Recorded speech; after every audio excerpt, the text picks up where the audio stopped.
Hello दोस्तों, कैसे हैं आप सब।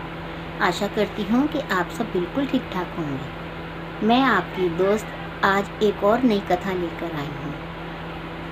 आशा करती हूँ कि आपको बहुत पसंद आएगी।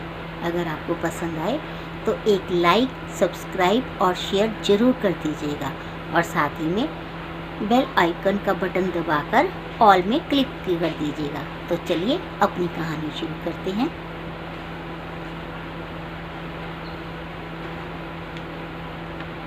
इंसान हर समय रात दिन हाय हाय करता रहता है, मेरा मेरा करता रहता है, पर रात दिन की हाय हाय से क्या लाभ, जबकि सदैव इस संसार में तो हमें रहना नहीं है ना, कुछ भी साथ लेकर जाना नहीं है, लौटकर दोबारा इस संसार में आना नहीं है। अगर इन बातों में सच्चाई है तो फिर ये हाय हाय क्यों, मैं क्यों, किसी से ईर्ष्या क्यों, ये लड़ाई झगड़ा, ये तेर मेर क्यों, ये रात दिन की भागदौड़ क्यों। एक बार एक व्यक्ति गुरु महाराज जी के पास आया और कहने लगा, महाराज जी, मैं सदा चिंतित रहता हूँ, मेरे पास धन नहीं है ना। गुरु महाराज जी ने कहा, अच्छा तो जाओ, आज से तुम सेठ जी कहलाओगे। उसी दिन से उस व्यक्ति का व्यापार बढ़ने लगा।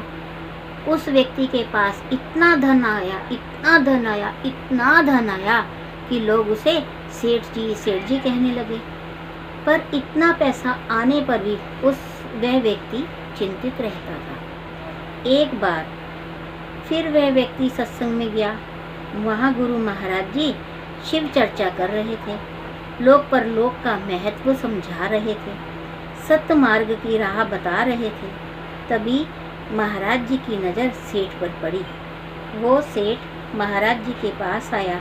महाराज जी कहने लगे, भाई क्या बात है, पहले धन नहीं था तब चिंतित थे, अब सेठ हो गए हो, अभी भी चिंतित नजर आ रहे हो, अब क्यों चिंतित हो। सेठ ने कहा, महाराज जी, काम इतना है कि मेरे बच्चों और नौकरों से मेरे बिना संभलता नहीं है, और मेरा मन करता है मैं रोज आपके दर्शन करूं, आपका प्रवचन सुनूं, भक्तों की सेवा करूं, दरबार की सेवा करूं, पर समय ही नहीं मिलता, इसीलिए मेरा मन बेचैन रहता है, मैं हर समय चिंतित रहता हूँ, मन को शांति नहीं मिलती। गुरु महाराज जी बोले, भले पुरुष, काम बिल्कुल नहीं तो चैन नहीं, काम है तो चैन नहीं, काम अधिक है तो चैन नहीं, काम बहुत अधिक है तो चैन नहीं, आखिर बताओ चैन कहाँ है। तुम्हारी रात दिन की दौड़ का तथा लाखों करोड़ों रुपया संग्रह का अंतिम परिणाम क्या है। मनुष्य भोगों की ओर बढ़ रहा है, मृत्यु श्वासों की गिनती की ओर। क्या किसी ने जाना है या कोई जानता है कि हमारी मृत्यु कब है। जो आया है उसने जाना तो जरूर है, ये अटल सत्य है।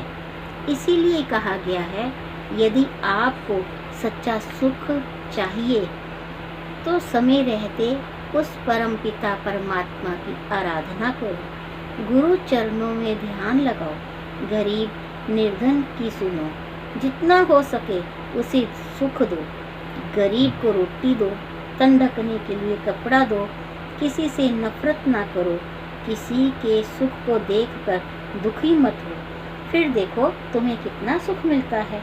भगवान अपने भक्तों को कभी दुखी नहीं होने देता। भगवान कहते हैं, तुम मेरा ध्यान करो सच्चे मन से, मैं तुम्हें संसार की हर खुशी दूंगा।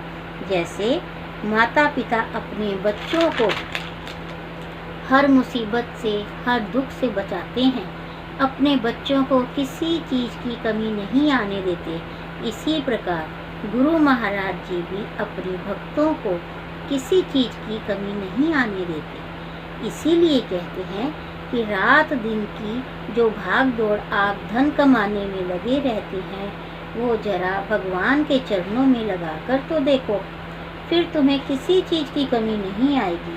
महाराज जी सबकी सुनते हैं और सुनेंगे। तो आओ हम महाराज जी के चरणों की सेवा करें, दुखियों के दुखों को दूर करें, तो हमारे सारे कष्ट अपने आप दूर हो जाएंगे। आजमा कर तो देखो। बोलो श्री सतगुरु महाराज की जय। तो दोस्तों, कैसी लगी कहानी? अगर आपको ये कथा अच्छी लगी हो तो एक लाइक तो बनता ही है।